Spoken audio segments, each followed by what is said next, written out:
Hello and welcome to an update on where we're up to. This should be a fairly short update video, as most of the things that I've been working on over the past couple of weeks have been predominantly behind the scenes and quality of life stuff, such as refactoring large chunks of it to work better with the various different layers. So one of the first things I wanted to point out is last time we covered off the AI and the incidents and how they would work. So if I just get away from this star a little bit, and if I just slow down to under a third of the speed, and we start getting these unknown signals, this text won't be here in the main game. This is just so that I can see that the changes that I've done to the transition controller are working, so that I know that I can travel to the right room. And if I move away from these, they'll just slowly shrink, and then they'll go. Then you get some more. Oh, there's a signal here. You can transfer it. Go. So I've just changed the keybind, so I'm doing that out of habit, but it should be enter now instead of space.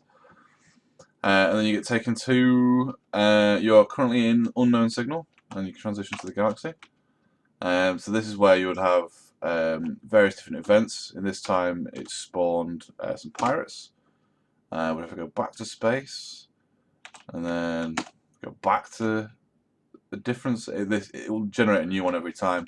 So you can see this time we've arrived in not only a nebula but also in an asteroid field as well. However, we do still have pirates. Although they're different ones this time. So that'll be different every time you warp into it.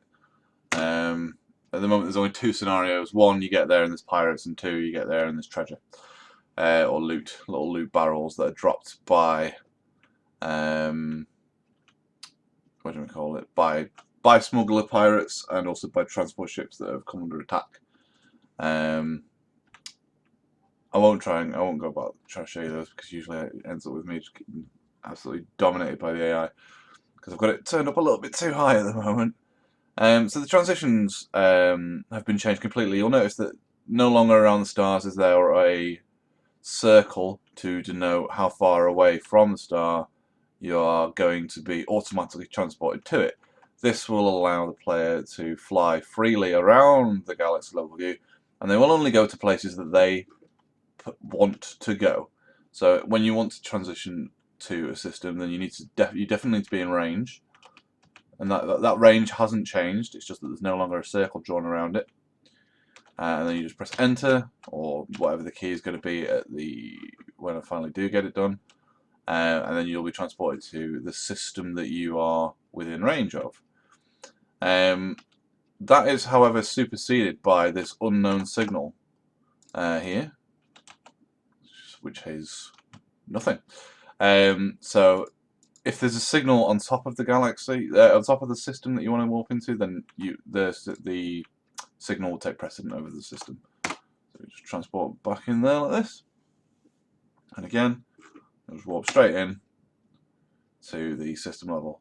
I've overhauled this as well, so now you've got the planet sprites from the galaxy room in here. You've also got the GUI in here as well, down here with all the information, so you can click on stuff or tab through it and do that. And you'll notice as well that one of the planets in this system was, yeah, that one is inhabited. Done a little change there so that you can see that if you were to click on one that wasn't inhabited, then it doesn't tell you any stats about it, because it's not got any metal, food or water, because it's not inhabited. Whereas this one here, which is inhabited, which I can't seem to click on, there we go. That's how I know that that one is inhabited, just by looking at it. I'm going to put some other sort of indicator on there, but not yet. So as you can see, we have an inhabited planet, which means that you've got these little things here.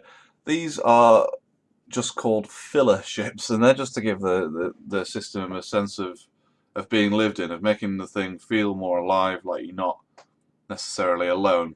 All they do is they fly out of the system, and they fly into the system towards the inhabited planet, and there are only so many at a time, and the amount of ships that there are is dependent upon the size of the colony on that planet. So if it's just this is a size 1, so you've got 4 ships, and if I think it's 4 times it must be 5 then, 5 times the colony size. So if it's a size 10, there's going to be 50 ships, and the system will be look like it's overflowing with activity and coming and going and stuff like that. You can't interact with them, and I don't expect that I'm going to change that because they're just scenery. And now, if we fly towards this inhabited planet, I need to sort out that trail thing so it's not giant. We can, you can see up here, we can now transition to the planet. I did want an intermediary stage where you go to basically the same thing like as this, but it was like the entire map was like a top-down shooter over land. It's very similar to some of the, the older style wave-based shooters, where you're flying over oceans or whatever, based on what type of planet it was. And then once you reach the end of that, or once you found the landing pad, then you would land. But I've not implemented that yet. But that is definitely where I'm going to go. But for now, all you do is you just get there, you press enter, and then you're in the hangar. And this is going to be where the so this is your ship up there. Got a little bit of depth going on there, so you're walking through the door. And then you arrive on the planet that you were just above. This is completely a test room so far. So as you can see, the background is green, mountainous, and the planet we were on was lava. That'll change. This is just literally a test. So this is going to be both the shop and the quest hub. So when you get to planet level, you land your ship. Come here, and there'd be a guy here, and you'd say, fill her up, or whatever, and then there'd be text at the bottom of the screen with the dialogue and also how many credits you had or whatever, to show you what you could or couldn't purchase. So you come here and you say, fill her up, come here and say, repair, and then you'd leave. Then you speak to a guy over here who may be a representative from like a taxi rank or something like that, and he will just say, go to this system and drop off this person, and then that will be based upon the size of your ship, how many people you can carry, what missions will be available to you, and so on and so forth. Again, if you move it a little bit further, there might be a guy over here who's a representative from the military or the police, and then you will speak to him and you'll get contracts that will say go to this system and kill Blackbeard the pirate or whatever. And then that will go into your quest log, and then when you enter that system, it will do a quick check and it will say, are there any quests in the quest log to do with this system? And it'll go, yep, found one. And it'll go, what type of quest is it? It'll say pirate. It goes, great, what's his name? Blackbeard. And it will just create one there and then, and that will give you easily repeatable dynamic quests that could be done forever. And that will form sort of like the bread and butter of making stable money in the game, as well as obviously bounty hunting through the unknown signals and things like that. And then we are going to have things on the planet level where you speak to somebody, and it might actually be an interesting quest that will have branching decisions and options and things. So for now, I've only really sort of sussed out the bread and butter ones because it'd be really easy. Because what I've done is I've implemented a little database of all, well, not database, but this object holds all of the information about all of the stars. That actually looks awful. Let me just go back to space. There we go. Holds all the information about all the stars. So it can do very quick calculations based on distance of the star that you're currently in. I'm also tracking things like whether that particular star system is in the clouds, and if it is, then you can say, oh well, then that will affect the dialogue in a colourful way, such as go to let me just look on here. Go to Antares for the gas clouds of Antares are famous for their mythical beasts of something or other. I don't know. I've not actually written anything yet.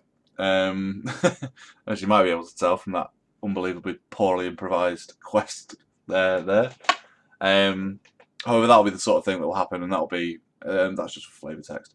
Or they might describe the star that you need to go to as well, and it has that information at its disposal.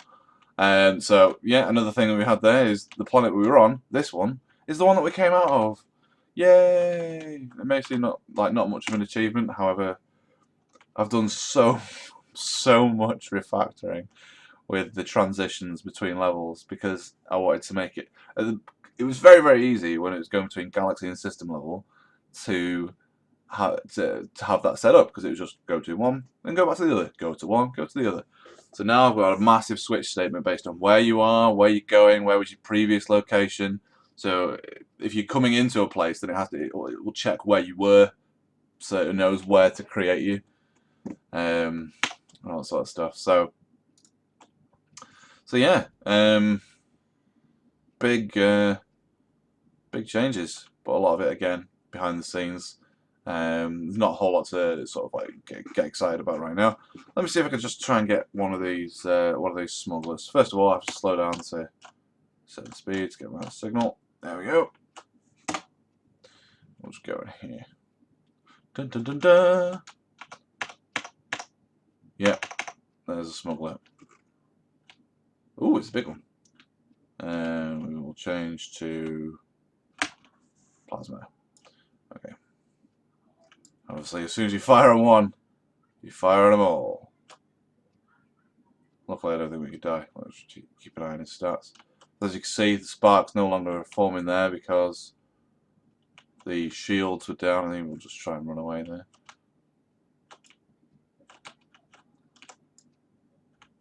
Yeah, that's strange. He wasn't. Yeah, that was a smuggler. He wasn't dropping the barrels as he was fleeing, as he should have done. I just wanted to show you the barrels, to be fair. Yeah, there we go. Yeah, treasure. Ching ching ching ching. So yeah, you can tab onto these and it'll say how many credits are in the barrel, and you can shoot them. Oh no, your credits is going down. You're proportionate to their health divided by the number of things that they have, and then it will eventually explode. However, you just fly into them to pick them up, and that will increase the amount of credits you have. So if you're fortuitous enough to stumble upon these, then you can go spend that at the new dock thing that I've made. Yeah. So I think that about wraps it up. If you've got any questions, leave them below. Like and do whatever you want. Yeah. I think that's about it.